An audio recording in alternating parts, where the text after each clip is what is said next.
민원련의 미디어 탈곡기.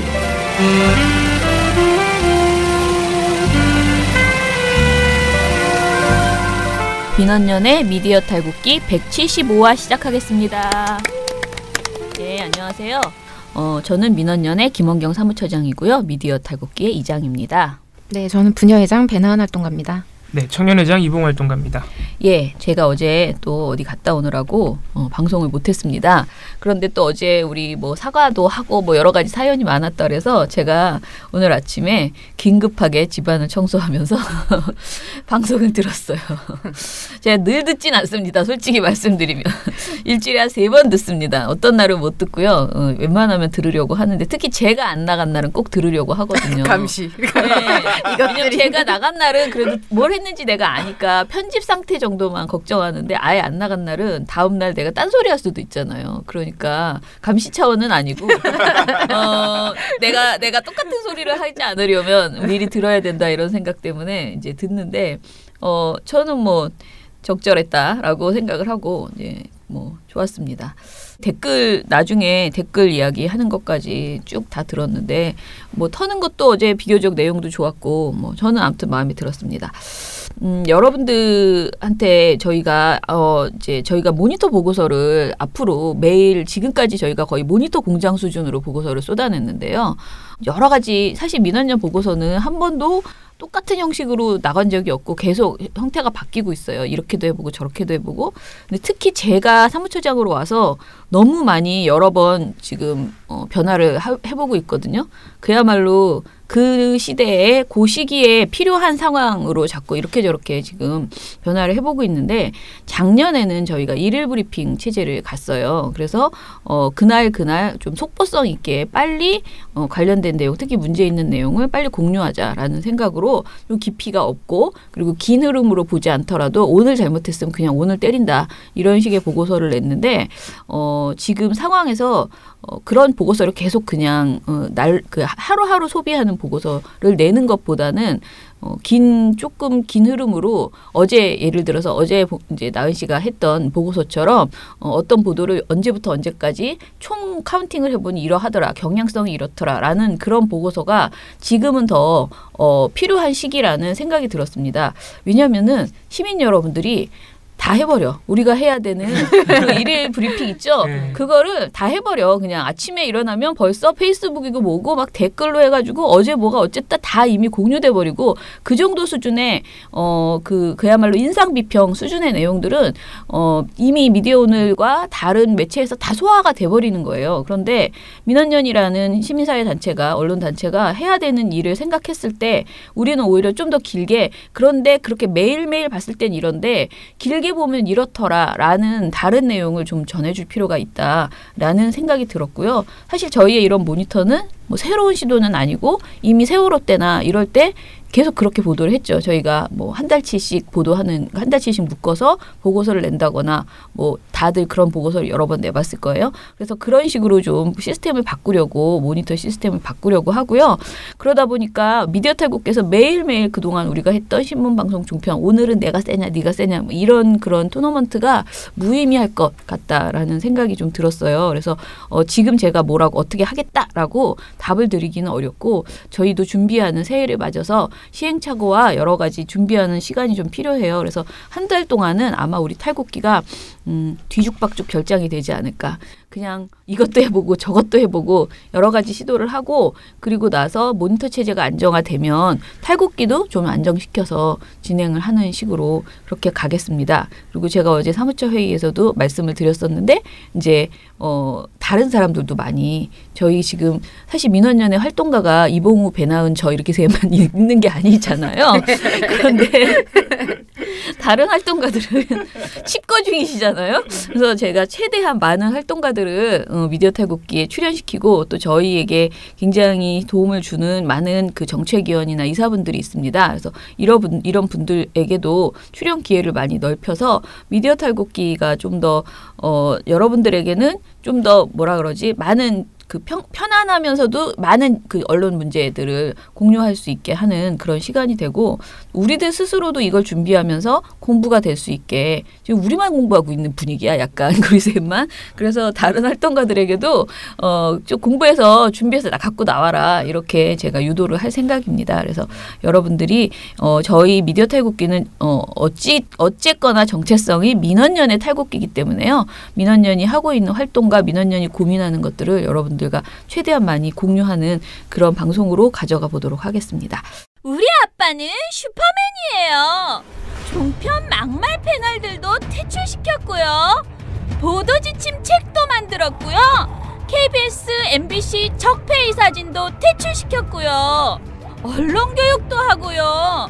매일매일 방송과 신문을 감시해요. 너희 아버지 뭐 하시는데? 민원연 후원해요.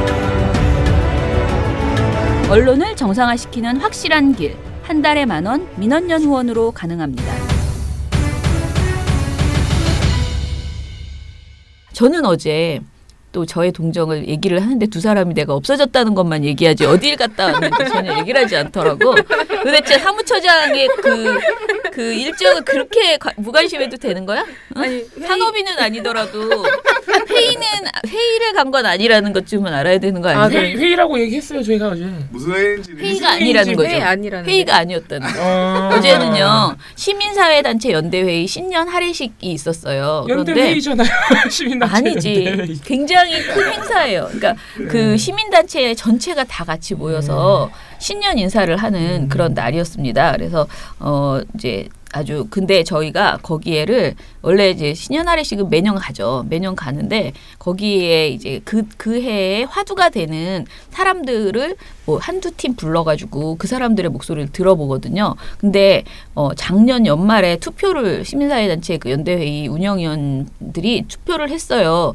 누구를 부를 것인가. 근데 거기에서 민원연과 KM 정상화 시민행동을 부르겠다 이렇게 투표 네 표를 그러니까 네 단체가 선정됐는데요. 그렇게 이제 선정이 됐어요. 그래서 저희가 그것도 첫 번째로 선정이 돼서 어제 저하고 KBS 성재우 위원장하고 그리고 이제 전국언론노조의 수석 부위원장 오정훈 부위원장 이렇게 셋이 같이 가서 발언을 하는 그런 시간을 가졌습니다. 물론 굉장히 짧은 시간을 주시는 거였지만은 사실 시민사회단체가 가지고 있는 이슈가 너무나 많잖아요. 그런데 그 많은 이슈 중에서 가장 중요하게 작년에 활동했다라고 평가하고 박수 치고 격려하고 싶은 주제로 KM 정상화 시민행동을 뽑아주신 거에 대해서 저는 굉장히 고맙다라는 생각이 들었습니다.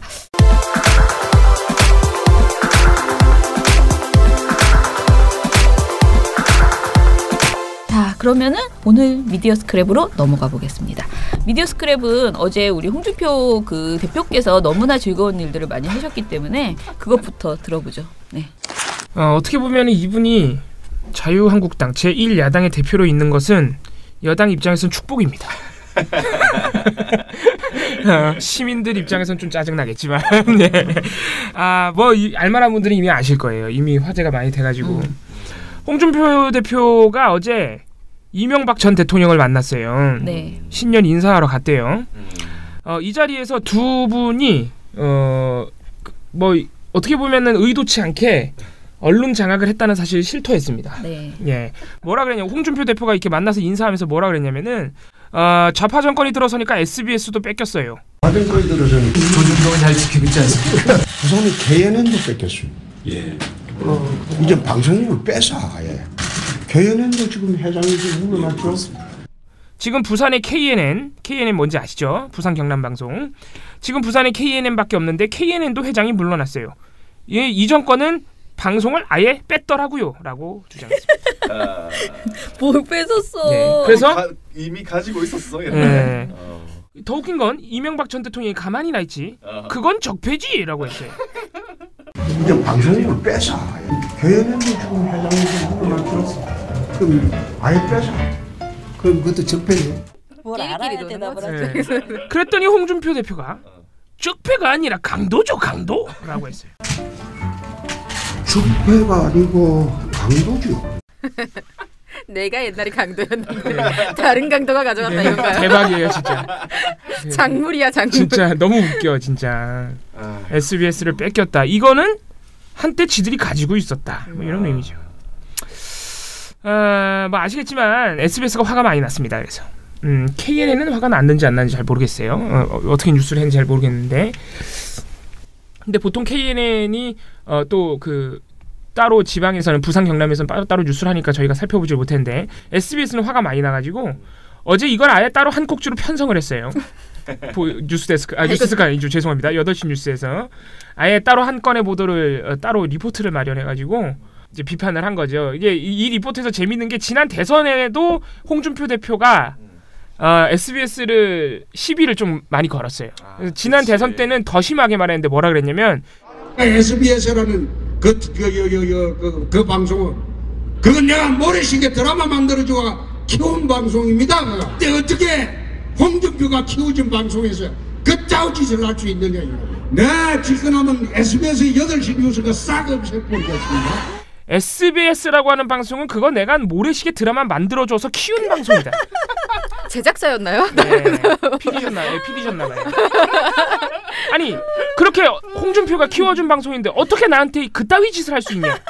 내가 집권하면 SBS 8시 뉴스를 없애버리겠다라고 말했어요. 반대 아닌가요? 홍준표가 그걸로 큰 거 아닌가요? 예, 이때도 논란이 많이 됐었습니다.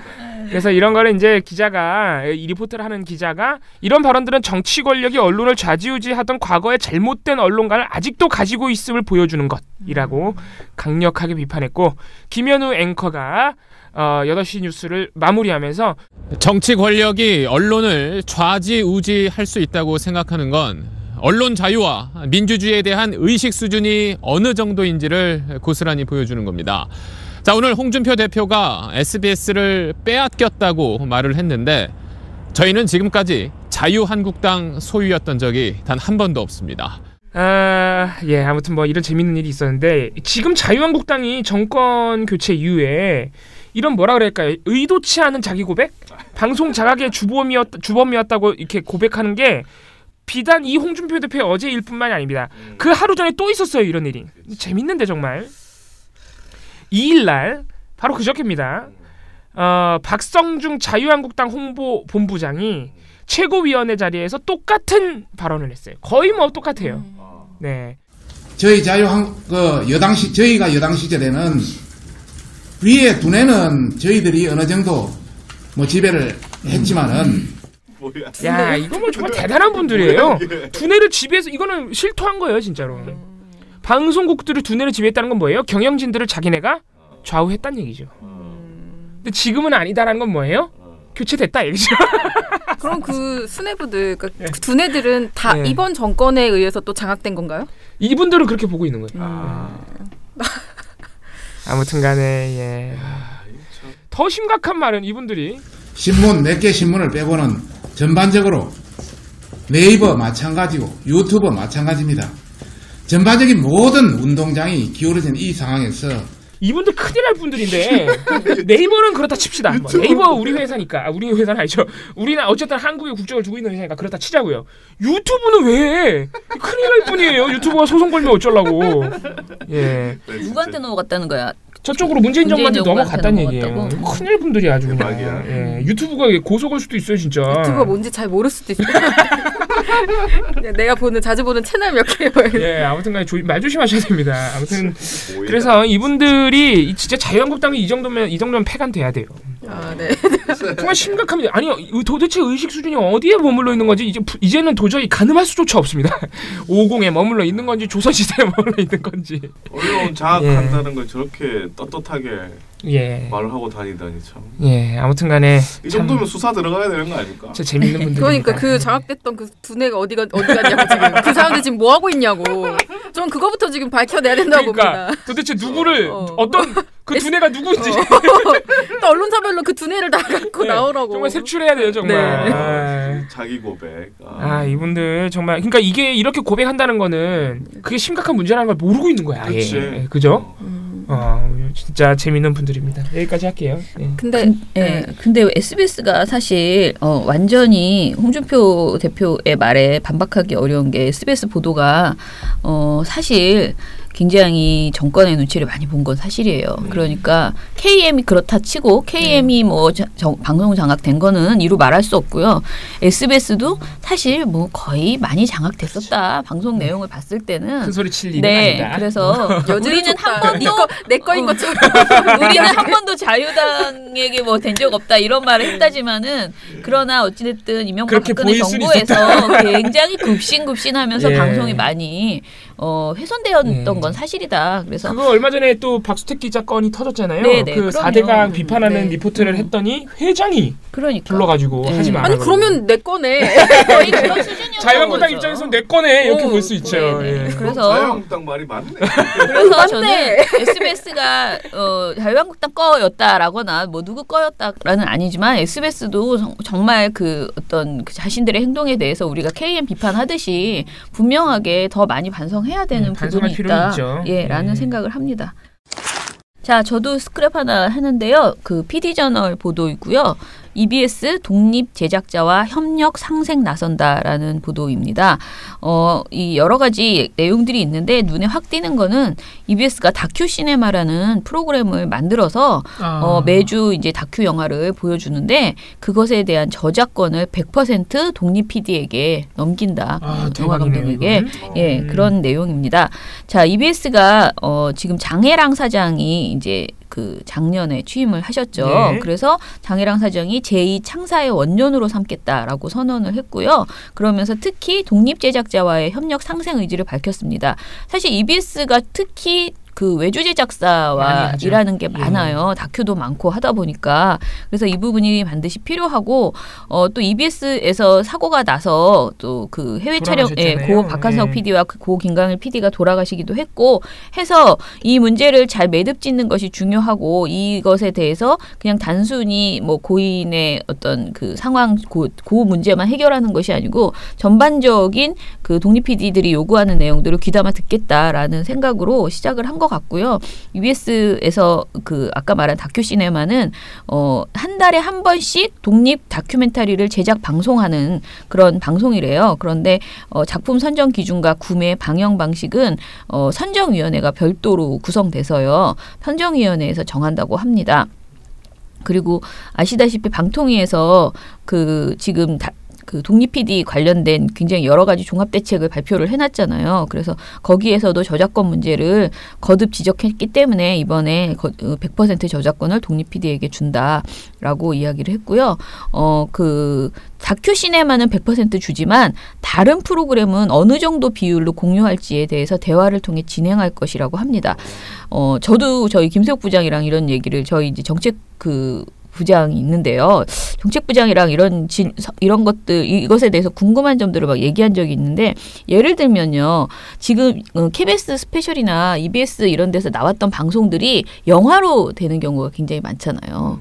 보면은 원앙 소리도 원래 다른 프로그램에서 다 이미 방송에서 방송된 거를 가져다가 거기에서 조금 더 그 내용을 좀 보강하고 영화 버전으로 편집해서 이제 나간 거고 사실 그런 게 대부분이에요. 독립 영화는 애초에 만들 때는 방송에서 시작을 해서 방송에서 보여줬는데 반응이 좋았는데 그것을 가져다가 영화 하는 경우가 많은데 이런 경우에 어떻게 지금 되고 있는지에 대해서 전혀 우리가 알지 못하겠는 거예요. 그래서 이런 부분들이 애초에 어떤 방송을 통해서 다큐를 간단하게 만들어 봤는데 그것이 이후에 계속 여러 가지 버전으로 변화를 일으킬 때의 저작권은 어떻게 되는지 등등을 해서 아무튼 독립 PD들이 좀 먹고 살 수 있게 거기서 억울한 일을 당하지 않도록 그렇게 좀 제도를 마련해야 된다라는 생각을 했거든요. 그래서 이게 그 비율 있잖아요. 그 저작권 비율 이런 것들을 왜냐면 애초에 만들 때는 또 자재비를 지원받아서 했기 때문에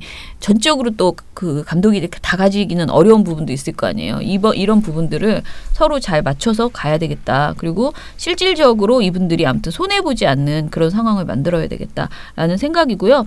EBS는 그것 이외에도 뭐 민주시민 교육 채널로서 면모를 강화한다. 그래서 저는 사실 이 KBS, MBC보다 EBS가 훨씬 기대가 돼요. 왜냐하면 EBS에서 정말 좋은 다큐멘터리나 교육 프로그램이 많잖아요. 그래서 앞으로 확 많이 늘어날 거라는 생각이 듭니다. 재미있는 설문조사 결과가 나왔습니다. 미디어오늘 보도입니다. 종이신문 굴욕 신뢰 불신보다 모른다 더 많다. 왜 몰라? 금준경 기자의 기사인데요. 학생들이 대학생들이 모르는 거네. 신문에 대해서 그러니까 좋거나 싫거나 그러니까 뭐 이 매체를 믿는다, 믿지 못한다를 보려면 그 매체를 알아야 되잖아요. 근데 뭐 하는 매체? 몰라? 이게 이렇게 되는 거죠. 진짜 그걸 안 보는 걸 우리는 그걸 하고 있는 모니터를. 세상이 많이 변하고 있습니다. 민원연이 주기적으로 모니터하는 6개 신문 정도는 알지 않을까요? 그래도 많이. 아니 그러니까 그 성향을 모르는 거죠. 성향을 모른다. 성향이나 뭘 잘못하는지 자체를 모른다는 무슨 말인지 알았습니다. 네, 그 미디어오늘이 직접 진행한 그 설문조사인데요. 대학생활 앱 에브리타임이라는 곳과 함께 2017년 12월 14일부터 28일까지 보름 동안 대학생 1,017명을 대상으로 인터넷 설문조사를 실시를 했다고 해요. 근데 그 결과가 이렇게 나온 건데요. 좀 눈에 띄는 것들 몇 가지를 말씀드릴게요. 종합일간지, 주요 방송사, 3대 통신사, 주요 포털, 소셜미디어, 유력 매체 등 34개 매체의 신뢰도를 대상으로 이렇게 봤는데 1위는 JTBC. 압도적이었다고 합니다. 79.7%. 아이고, 대단하다. 네, 대단하죠. 그리고 지상파 3사 중에서는 SBS가 그나마 5위 안에 이름을 올렸고요. 그 뭐 EBS, 네이버, YTN 이 정도가 EBS가 2위를 차지했네요. 역시 EBS가 이 프로그램이 좋아요. 근데 약간 수능 특강 보던 그런 영향이 있지 않을까. 대학생들이니까. 네네네. 조사 대상이 대학생들이니까. 네, 저는 뭐 그렇게 믿고 싶진 않은데. 아니 그거 보다가 이제 다른 프로그램 보고 그럴 수 있어요. 알겠습니다. 근데 네이버가 여전히 3위인 것도 참 놀랍네요. 근데 왜냐하면 이건 뒤에 나오는데 뉴스 소비를 거의 90% 이상을 네이버에서 합니다. 무슨 말인지 알았습니다. 그렇게 볼 수밖에 없는 것 같아요. 그리고 MBC 신뢰도가 몇 %로 나왔느냐? 포털 다음 연합뉴스 KBS보다 더 낮은 36.5%. 이건 그냥 뭐 안 믿는다 이렇게 할 수 있는데요. 이거는 사실상 그 정상화되니까 개편 이전에 시작된 설문조사이기 때문에 그런 당시에 뭐 시기적 상황이 반영된 거라고 보시면 될 것 같습니다. 그런데 뭐 그 대학생들 입장에서는 모르죠? MBC가 좋은 적이 없었잖아요. 네, 맞아요. 그러니까 뭐 뉴스데스크에서 계속 사과를 하든 말든 모르는 거죠. 몰라. 그냥 계속 나빴던 이미지밖에 없는 거예요. 이상한 채널이니까. 그리고 사실 제가 굉장히 재밌다고 생각했던 부분이 이건데요. 매체 불신도. 저도 이거 재밌습니다. 요거였는데요. 자, 1위가 TV조선이나 조선일보가 아니에요. 인사이트. 저는 이게 정말 시대의 변화를 잘 드러내는. 인사이트를 그만큼 많이 본다는 얘기도 됩니다. 결과라고 생각하는데요. 2위 위키트리. 이거 봐요. 이거. 재밌죠. 자, 3위가 정말 재밌습니다. 디스패치. 이거 정말 동감하는. 근데 4위, 5위는 우리가 예상하는 바예요. TV조선과 조선일보가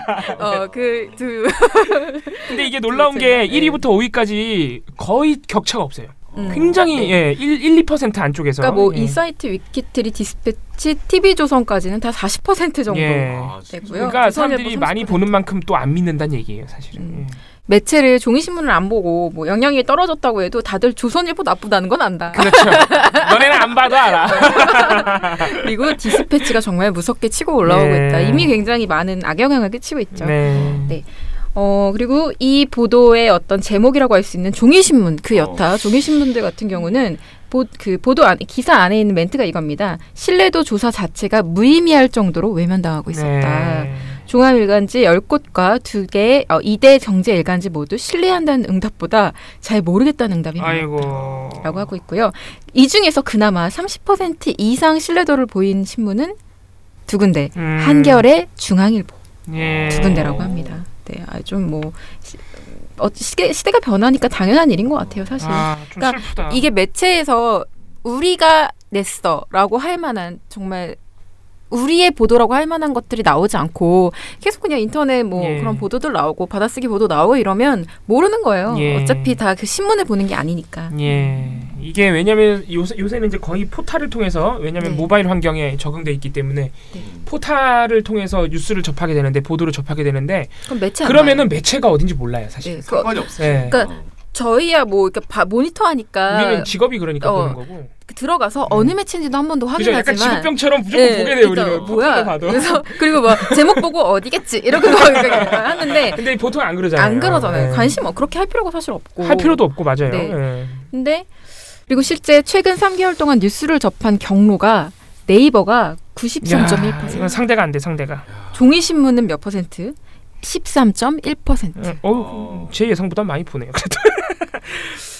네이버, TV가 그래도 2위네요. 네, TV는 아직 여전히 보고 있는 편이고. TV가 그만큼 영향력이 크다는 겁니다. 네. 언론사 웹사이트를 직접 내가 클릭해 들어가서 뉴스를 접한 적이 있다는 응답은 9.3%밖에 안 됩니다.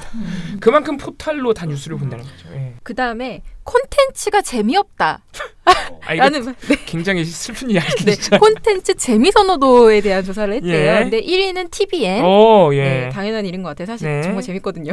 JTBC 뭐 이렇게 있고. 1, 2위가 TVN, JTBC. 네, 그 밑에는 이제 MBC 에브리온, MBC 딩고라는 유튜브 채널, 그러니까 뉴미디어 그 채널이 있는데 이거 뭐 하는 건지 혹시 아시나요? 그 예전에 제가 자주 보는 것 중에 하나인데 수고했어 오늘도라는 그 연예인들이나 아니면 뭐 이런 그 예전에 문재인 대통령도 나왔었죠. 네. 나와서 약간 힘든 청춘들한테 위로를 해주는 영상 클립 뭐라 그럴까? 영상 클립 채널이라고 해야 되나요? 네, 그런 사이트예요. 유튜브 채널처럼 운영이 되고 있는데 그거 말고도 예능 형태의 어떤 콘텐츠들이 많이 있어요. 미니 드라마 이런 것도 가끔 올라옵니다. 정말 재밌습니다. 여기도. TVN, JTBC가 1, 2인 게 역시 이것도 세상이 많이 변했다 정말. 네. 근데 그러면 반대로 재미없다도 있을 거 아니에요. 네. 1위 안 보고 얘기해 보고 싶다. 1위 어디게? KBS. 잠깐만. 재미없다. 네. 왜냐면 MBC는 무한도전이 있거든. KBS 잠깐만요. 빨리 얘기해요. YTN 뉴스잖아. 콘텐츠가 재미없다는 TV조선이 1위다. 생각 못했다. 맞다. TV조선이 있네. TV조선 자극적인 게 재밌네. 아니죠. 아니 이게 조사 대상이 젊은이들이라는 거를 우리가 생각해야 됩니다. TV조선, MBN, 채널A가 1, 2, 3위에서 1, 2, 3위를 나란히 차지했어요. 역시 종편. 재미도 없고. 왜냐면 일단 시사 보도 프로그램만 있어. 너무 많아. 재미가 없는 거야. 진짜 재미가 없어. 네. 그리고 드라마는 뭐 거의 나오지도 않고 그나마 뭐 예능 교양이 나와도 그게 약간 요즘 세대들을 대상으로 한 게 아니야. 떼토크잖아. 떼토크. 그러니까 뭔가 대상층이 중장년층을 대상으로 만든 프로그램이기 때문에 눈에 안 차는 거죠. 네. 기분 좋네요 이거는. 네. 굉장히 기분 좋은 조사 결과예요. 네. 역시 젊은이들은 종편 3사를 안 본다. 재미없다고 생각한다. 네. 그래서 뭐 이런 아주 재미있는 설문 결과가 나왔네요. 역시 폐간의 이유가 하나 더 추가됐다. 하루빨리 사라지길 기원합니다. 알겠습니다. 네. 미디어스클의 마지막 소식인데요. 이게 저희가 사실은 조금 오후에 다시 녹음하는 겁니다. 왜냐면은 오늘 오전에 방송통신위원회가 전체 회의를 했습니다. 그 결과가 지금 속보들로 계속 나오고 있거든요. 일단은 11시에 오전 11시에 한국당 자유한국당이 KBS 보궐이사 선임 절차에 중지 가처분 신청을 넣었습니다. 이제 방통위가 회의를 한다는 것을 이제 알고서는 이렇게 한 것 같은데요. 보궐이사 선임과 관련된 절차를 진행하지 못하도록 해달라라면서 서울행정법원에 냈어요. 이들의 주장은 뭐 듣고 싶지 않으니까 제가 길게 얘기하지 않겠습니다. 아무튼 안 된다. 왜냐하면 강규영 이사가 아직 확실하게 해임된 것이 아니다. 그러니 다음 후임을 빨리 지금 하는 것은 안 된다라는 것이고 그걸 하더라도 그 TU는 우리 것이다. 라고 우기는 이렇게 여러 가지. 사실 그 부분이 개그 포인트인데. 네네. 해임돼도 그거 원래 우리 거다. 이건데. 그 여러 가지의 지금 그런 참 이렇게 말하면 그런데 아무튼 삽질이라고 보통 말을 하죠. 이런 행동을 지금 했습니다. 정말 황당하네. 아니 대통령이 제가 했는데 뭐 확실히 해임이 안 돼. 그러니까 어쩌라고. 말도 안 되는 소리를 하고 있어요. 네. 그리고 그러고 나서 이제 오늘 오전에 이제 드디어 그 방송통신위원회가 회의를 했어요. 그래서 자, 두 가지 일이 벌어졌습니다. 김상근 목사님이 KBS 이사로 추천이 되기로 방통위가 오전에 결정을 했습니다. 자, 김상근 목사님에 대해서 아는 사람? 몰라요. 나이가 좀 많으신 분이라는 거. 네네, 연세 많으셔요. 제가 지금 보도에 나오는 것만 보니까 78이라고. 아이고, 대단히 고령이시군요. 예. 근데 그렇게 연세 들어 보이지 않는데 정말 굉장히 액티브하신 분이고 스마트하신 그런 분인데 아무튼 그러네요. 그런데 아주 유명하다기보다는 아주 상징적인 기독교 진보 그 목사님이시죠. 그런 분이시고 뭐 CBS의 부사장인가? 도 하셨고 굉장히 그동안 여러 가지 활동을 하셨고 특히 방송계에 그러니까 공영방송 이 문제에 굉장히 관심을 많이 가지고 있는 진보적인 목사님이십니다. 그래서 뭐 큰 역할을 하실 것 같다라는 생각이 들고요.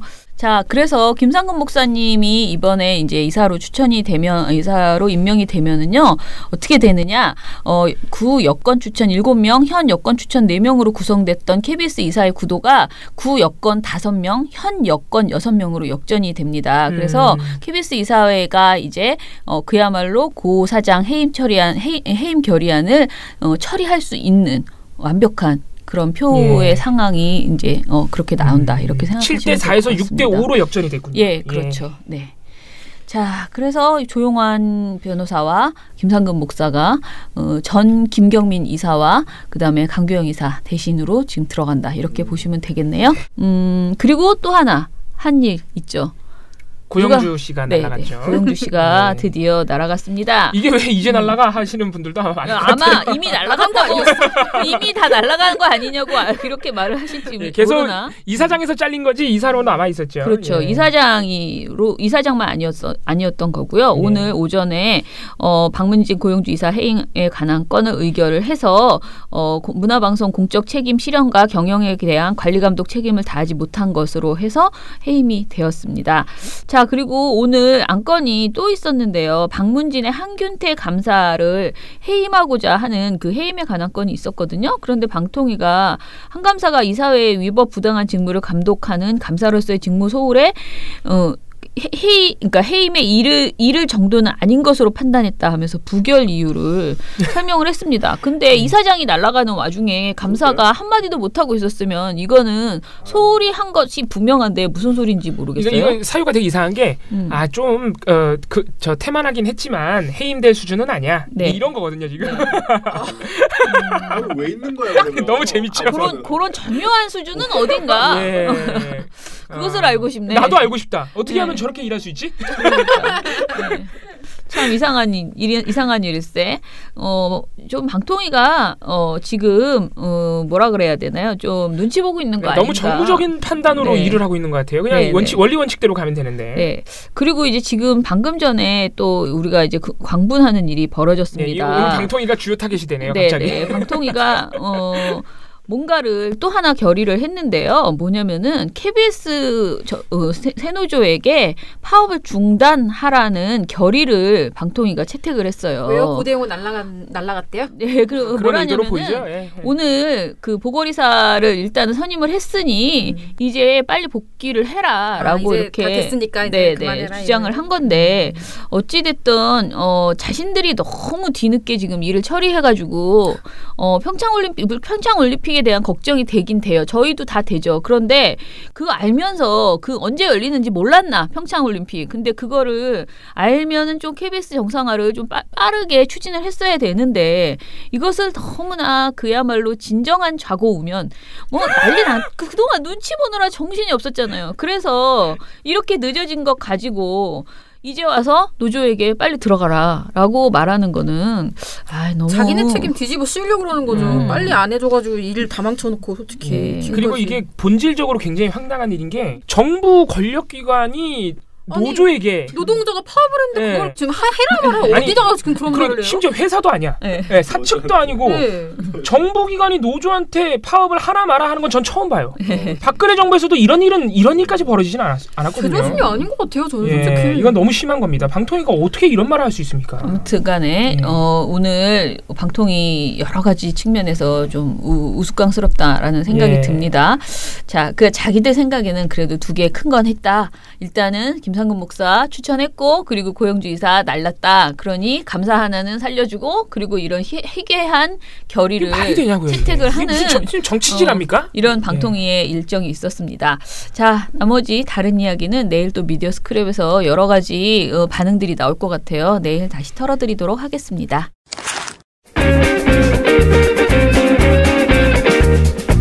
안녕하세요. 민원연 김원경 처장입니다. 미디어 탈곡기 잘 듣고 계시죠? 미디어 탈곡기를 응원하는 방법 무려 4가지가 있습니다. 다운로드하기, 구독하기, 댓글 달기, 그리고 하트 누르기인데요. 다운로드와 댓글 달기는 모든 곳에서 됩니다. 댓글 많이 달아주시면 저희가 늘 답변 드리겠습니다. 팟빵에서는 구독, 파티에서는 즐겨찾기를 해주시면 되고요. 하트는 팟빵과 파티에 모두 있으니까 매일매일 꼭꼭 눌러주세요. 꼭이요.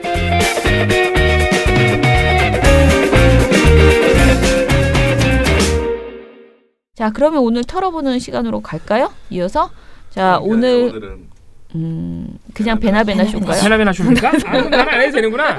아, 편하네. 예. 짧게 준비했어요. 그 자리를 남겨놓기 위해서. 네. 베나베나 쇼! 오랜만에 하니까 내가 음이 좀 달라진 것 같은데. 잊어먹으셨어. 네. 예. 베나베나 쇼?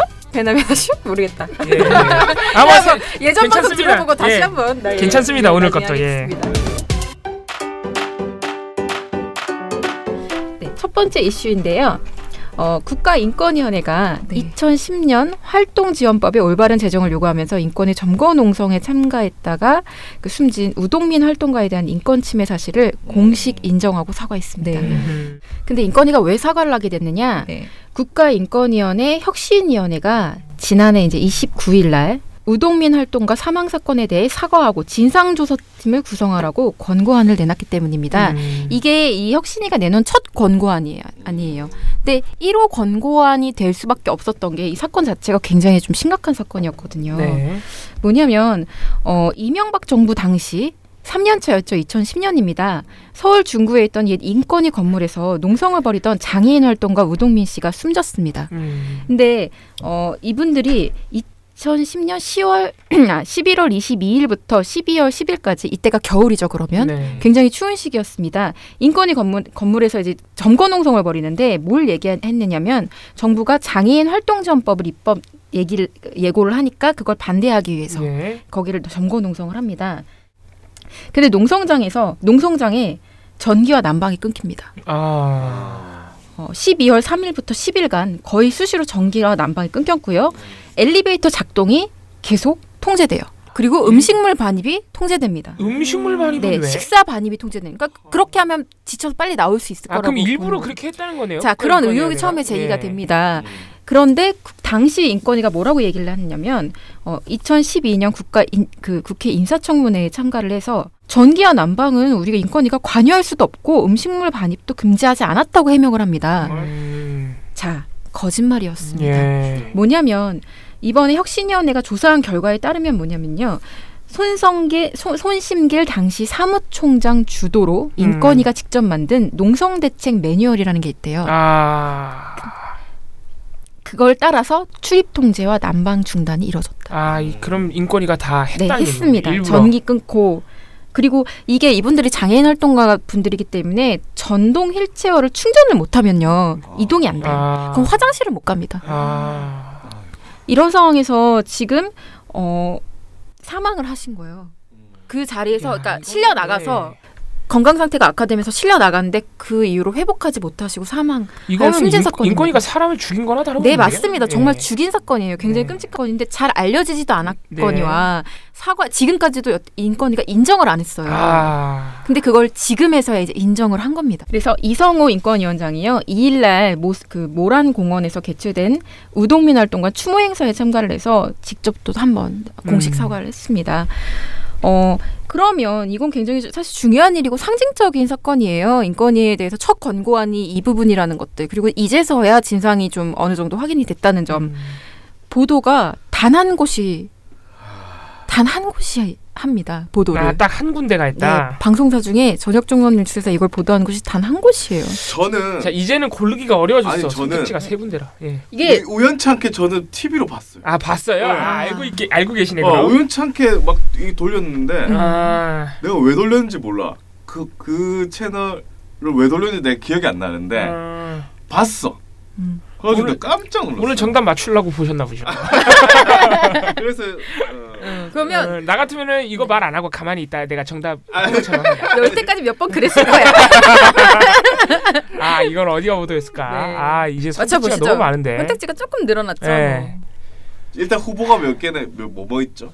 후보는 3군데죠. 뭐 이걸 했다 그러면. 아니 단 한 군데에서 했다니까. 후보는 3군데. 그러니까 후보는 3군데. 예상 후보는 누구예요? MSJ죠 뭐. MSJ. 예.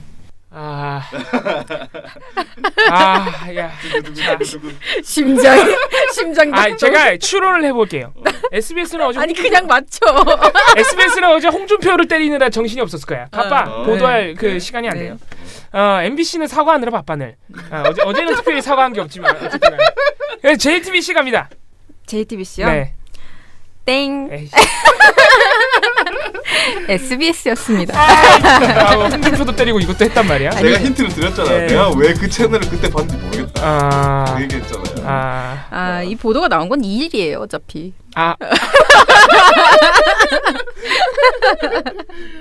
네. 그거를 제가 미리 알았다면 맞췄는데. 거짓말하지 마세요. 어디서? 네, 알겠습니다. 네. 어쨌든 SBS 한 곳만 이 보도를 했는데요. 네, 2일자로 17번째 보도지로 소개를 했어요. 근데 보도 내용이 비교적 충실합니다. 네, 그냥 뭐 단신으로 처리하거나 뭐 사과했다라고 그냥 딱 전달만 하고 끝난 건 아니고요. 어떤 사건인지 뭐 이런 것들에 대해서 간단하게 좀 얘기를 그래도 소개를 하는 식으로 네, 보도를 했습니다. 그래서 좀 다행이다. 한 곳이라도 그래도 보도를 한 곳이 있어서 좀 다행이다라는 생각이 사실 들었어요. 자, 2번째 퀴즈입니다. 네. 대한항공 청소 노동자들이 파업에 지금 들어가 있죠. 예, 맞습니다. 예. 네. 그 인천국제공항에서 대한항공 항공기 내부를 청소하는 노동자들이 소속된 공공운수노조 공항항만운송본부 네. 한국공항 비정규직 지부 네. 여기까지가 다 이름이에요. 네. 그냥 지금 앞으로는 그냥 노조라고 할게요. 네. 30일부터 지난해 마지막 달 30일부터 파업에 돌입했습니다. 네, 요구 사항이 뭐냐면 임금이 체불되어 있는데 이걸 지급해달라. 너무 당연한 거죠. 또 하나는 한 달에 평균 이분들이 연장 근무 시간이 한 70-80시간 정도 된대요. 연장 근무만? 네, 연장 근무만 70-80시간이 되고 근무 조건 자체가 상황 자체가 굉장히 열악해요. 너무 막 시간이 쫓기면서 일해야 되고 그 와중에서 업무 강도는 엄청 세고 뭐 이 모든 상황이 그런 상황에서 임금 체불이 되고 그러면 파업을 안 하는 게 사실 좀 이상한 상황인 거죠. 근데 이런 상황이 된 게 뭐냐면 이 구조 자체가 고용 구조 자체가 엄청나게 다단계입니다. 또 여러 번의 하청을 거쳐서 네.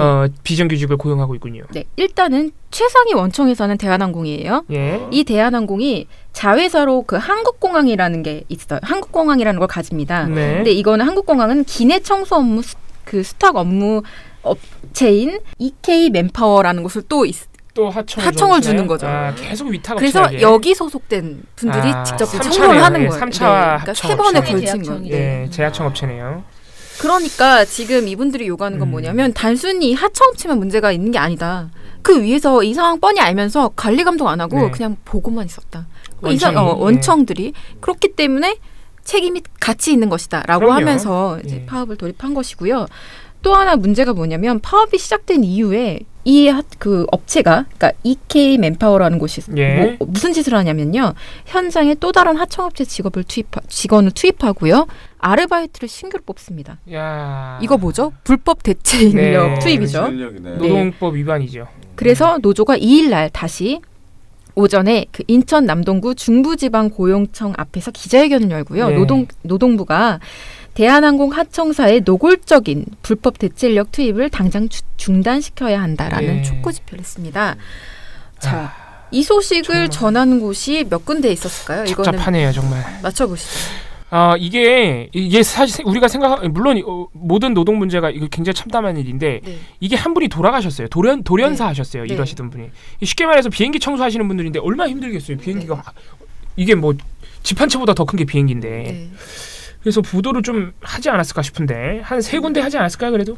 3군데 어디 보시나요? SBS, MBC, JTBC.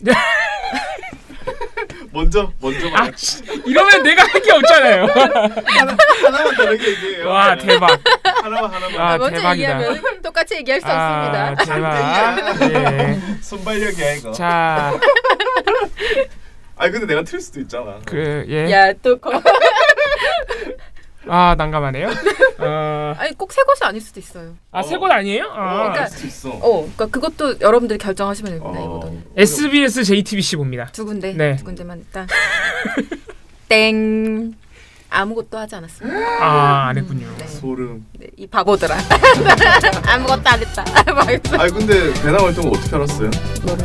그 사실. 그냥 다른 기사를 통해 보셨겠죠. 왜냐면 저 방송 보도만 보기에 무슨 규정이 있는 거 아니에요? 다른 보도를 보게 그래서 뭐 억압다 하고 있는 게 아니기 때문에 얼마든지 다른 통로로 알 수 있어요. 이런 상황이었습니다. 그래서 여러분들은 오늘 뭐 제대로 맞춘 게 없네요. 베나베나 쇼.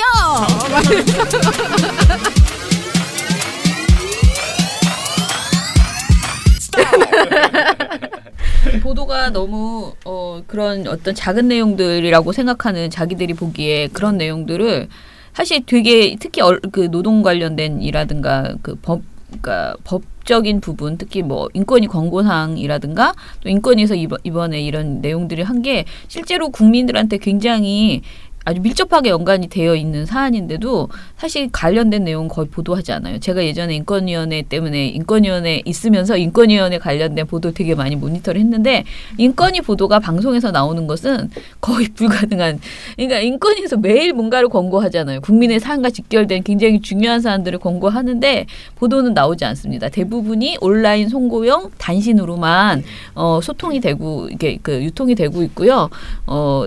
지금 이런 우동민 사건 이런 거 그 당시에도 보도가 안 됐었고 늘 보도가 되지 않는 그런 그래서 우리 보도가 그러면서 그런 어떤 연성 보도들 굉장히 뭐 흥미 위주의 그런 내용들은 여전히 많이 나오고 있기 때문에 빵집에서는 오늘처럼 비 오는 날에는 소시지빵과 피자빵이 또 해가 쨍쨍한 날에는 샌드위치가 잘 팔린다고 합니다.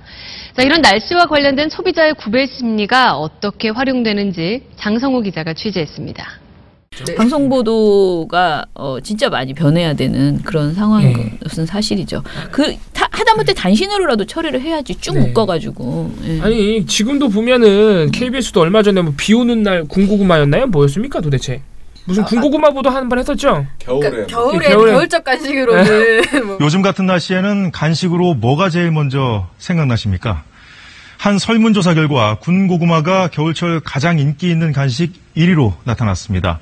웰빙 음식으로 대접받기 시작한 고구마의 인기가 예사롭지 않다는데요. 이윤희 기자가 취재했습니다. 그러니까 그런 보도 하지 말고. 그거는 안다고 이미 충분히. 그런 보도 맛있는 일도 안다고. 그러니까 대신에 이 기간에 어떤 보도들이 나오냐면 기업들이 막 다시 뛰는 기업들 막 이래서 신년사들 한 거 묶어놓은 보도들 같은 거 있죠.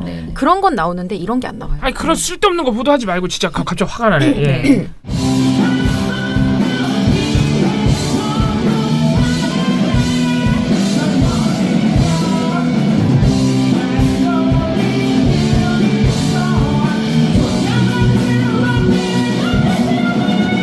제가 오늘 소개해드릴 내용은 지난 연말을 뜨겁게 달궜던 임종석 비서실장 UAE 방문 논란입니다.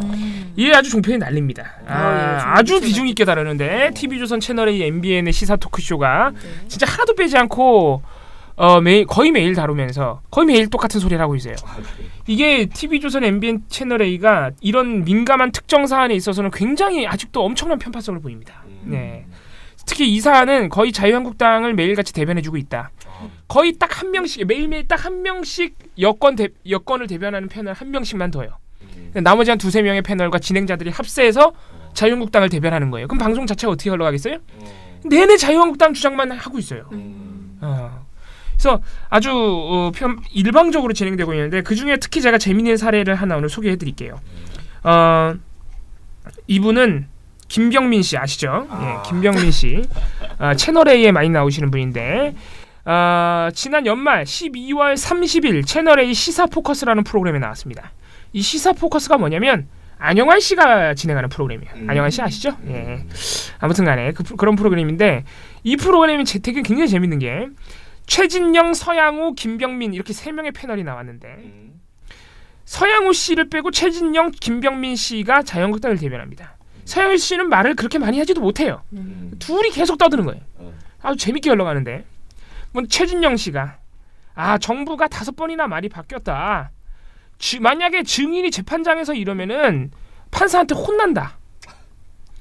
동명부대 위로하러 갔다고 했다가 국정원 차장 사진이 국정원 차장이 참석했다는 사진이 나왔잖아요. 거기 그 보도가 나왔잖아요. 그러니까 또 정보 교류하러 갔다고 했다가 박근혜 정부 때 관계가 안 좋아서 갔다고 했다가 계속 말이 바뀌고 있다. 그러니까 공개해야 된다. 회담 내용을 다 공개해라. 오늘 최태원 회장과 또 만났다는 보도가 나왔는데 이것도 그 UAE가 불만 터뜨려서 SOS 치러 온 거 아니냐. 이 정도 상황이면은 임진요다 임진요. 뭐 이렇게 말합니다. 네? 임종석에게 진실을 요구한다 이거예요. 예. 야, 구리다. 최진영 변호사 계속 이렇게 말합니다. 탈원전을 하면 UAE는 불편할 수밖에 없다. 청와대가 국민에게 밝힐 의무가 있다. 뭐 계속 결론은 공개하라는 거예요. 자, 이렇게 최진영 씨가 일방적인 논리로 근거도 없는 논리로 이렇게 원맨쇼를 하니까 이제 김병민 씨가 바통을 이어봤는데 이분은 나름 굉장히 얌전하게 발언을 하시는 분인데 이분도 굉장히 두서가 없어요. 뭐라고 하냐면은 제가 볼 때는 차라리 최진영 씨가 좀 나은데. 그래요? 네, 이분이 뭐라 그러냐면은 최태원 SK 회장과 임종석 비서실장의 독대에 대해서 뭐라고 하냐면은 자기가 볼 때는 임종석 비서실장이 만난 것도 논란이래요. 왜냐면 지금 청와대가 3실장 체제다. 정책실장, 비서실장, 안보실장 3명이 있다. 근데 기업 총수가 왔는데 왜 비서실장이 만나냐? 정책실장이 만나야 되는 것이다. 그래서 이 부분도 자기가 볼 땐 논란이 크다. 이해가 가세요? 아니요. 아니 비서실장 왜 만나면 안 되니? 안 돼? 그죠? 왜 안 돼요? 왜 안 돼? 그냥 안 된대. 예. 자기가 볼 땐 정책실장이 만나야 된대요. 그래서 논란이라 이거. 예. 그래서 논란이라 이거예요. 그러면서 그렇기 때문에 국정조사가 필요하다. 논리가 막 국정조사를 360을 해야 돼? 아무튼 이런 논리를 펴고 얘들 다음에 더 놀라운 주장이 이어지는데 국정조사 이분 계속 국정조사 해야 된다. 그래서 뭐라 그러냐면은 생각해봐라. 이번에 그 문서를 공개한 위안부 TF는 양국 간 최종 결정 합의문을 공개해버렸다. 그런데 이건 왜 공개를 못하냐? UAE와 회담한 거 다 공개해라. 위안부 TF만 하고 이건 못하냐? 해라 이거예요. 근데 회담 내용을 공개할 의미가 없잖아요. 네. 아니 그리고 여기 지금 이 위안부 합의를 가져오는 게 이게 가당키나 합니까? 그러니까 비교 대상도 안 되고 이게 뭐 하는 건지. 아무튼간에 위안부 합의까지 들고 나와가지고 회담 내용을 공개하고 그리고 최태원 SK 회장과 비서실장은 만날 수 없다는 해괴망측한 논리를 반드시 정책실장이 만나야 된다는 논리를 펴는. 이건 왜 그렇게 생각하셨는지 말씀해 주시면 저희가 나중에 네 방송할게요. 뭐 너무 그래서 제가 이 사례를 너무 황당해서 이 사례만 가져온 것인데 뭐 진짜 정말 웃긴 얘기 많이 나옵니다. 이재용 박근혜 독대한 것만 재판 넘어갈 정도로 문제고 임종석과 UAE가 독대한 거는 문제가 안 되냐? 아니 임종석과 최태원 UAE라고 잘못 말했네. 최태원 회장이 문제가 되는 게 UAE 가기 전날 만났다 그러잖아요. 그러니까 뭐 박근혜 이재용 독대만 문제고 임종석 최태원 독대는 왜 문제가 아니냐? 다 까라. 이런 주장도 있어요. 이런 주장을 방송사 가리지 않고 세 개 다 해요. 아무튼간에 그 패널들에 대한 제어가 조금이라도 있나요? 없어요. 막 앵커가 같이 하고 그래요. 자, 요 내용은 제가 앵커가 뭐 같이 한다. 요 내용은 저희가 이번 주말 토요일 날 공개하는 종편대치 시즌 2에서 영상과 함께 보여드릴 테니까 확인해 보시고 오늘 이거 타 프로그램 홍보 아닙니까 지금? 타 프로그램이라고요? 분리돼 있죠. 엄연히 분리돼 있어요. 예, 알겠습니다. 탈곡기에서는 김병민 씨의 그 놀라운 주장들. 위안부 TF 얘기는 도대체 왜 하는지 모르겠는데. 아무튼 그렇게 제가 정리를 하겠습니다. 7, 6, 5, 4, 3, 2, 1. You'll never have the sacred stone. Oh, this you crazy mother. 민원연 대댓글 갑시다. 어제 저희가 사과 방송을 해드렸는데 또 그에 대해서 많은 분들이 또 댓글을 남겨주셨어요. 그래서 역시나 저희는 언제나 응원의 댓글이나 또 따끔한 지적의 댓글이나 모두 감사하기 때문에 그 댓글들 역시 감사하다는 말씀 먼저 드리고 오늘 좀 다른 댓글들도 좀 읽어주시죠.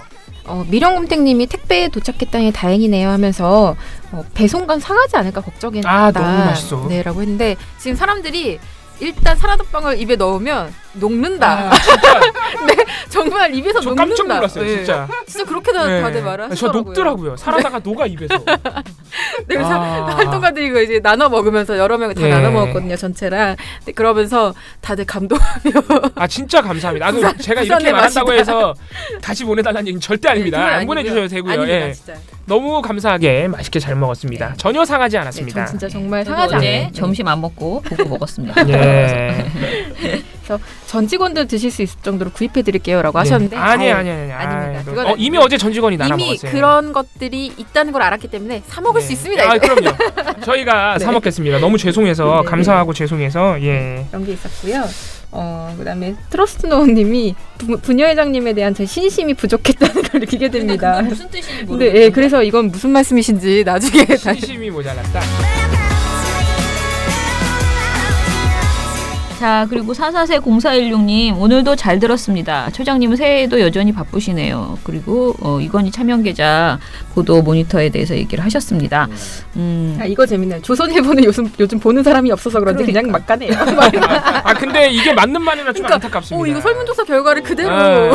진짜. 근데 그래서 막 나가나 진짜? 아닌데 사실은 원래 막 그렇게 우리가 가볍게 볼 수 없는 게 조선일보가 그 막 가는 수준이 아니고 진짜 총력전을 기울이고 진짜 있거든요. 지금 위험해요. 그래서 조선일보 모니터가 지금 우리가 하고 있는 그 어떤 모니터보다 가장 중요한 시기가 지금 됐어요. 왜냐하면은 조중동이 특히 조선일보가 지금 이 밀리는 분위기를 반전을 하기 위해서 계속 그 전에 어떻게 보면 약간 매너리즘에 빠져 있다가 요즘 아니야 이제 정말 분발해야 돼 이런 상황으로 굉장히 보도들이 세게 나가고 있거든요. 그래서 우리는 안 보지만은 항상 그쪽의 그 논리를 그야말로 보수의 논리를 만들어내는 교과서다 보니까 그쪽 이야기를 저희가 잘 분석해서 문제점을 잘 지적할 필요는 분명히 있다. 다른 댓글도 좀 읽어드릴까요? 하나 더 있는데요. 갤락티카님 올해는 톱10에 진입하시길 바랍니다. 네. 요 말이 정말 우리 탈곡기 얘기하는 거구나. 모든 팟캐스트 중에서 가장 중립적이고 객관적이라서 편하게 듣고 있다는 이것보다 저희에게 감사한 찬사의 말씀을 드리겠습니다. 항상 감사합니다. 갤락티카님. 예, 오늘 민원연 미디어 탈곡기는 이것으로 마쳐야겠네요. 내일 제가 어쩌면 못 올 수도 있는데요.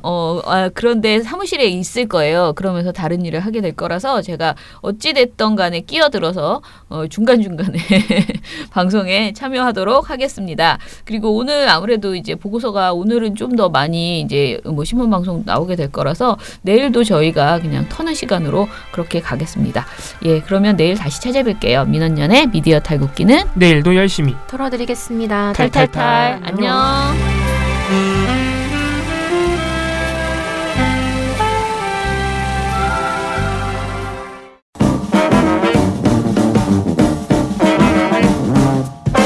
여러분, 미디어 탈곡기 잘 들으셨나요?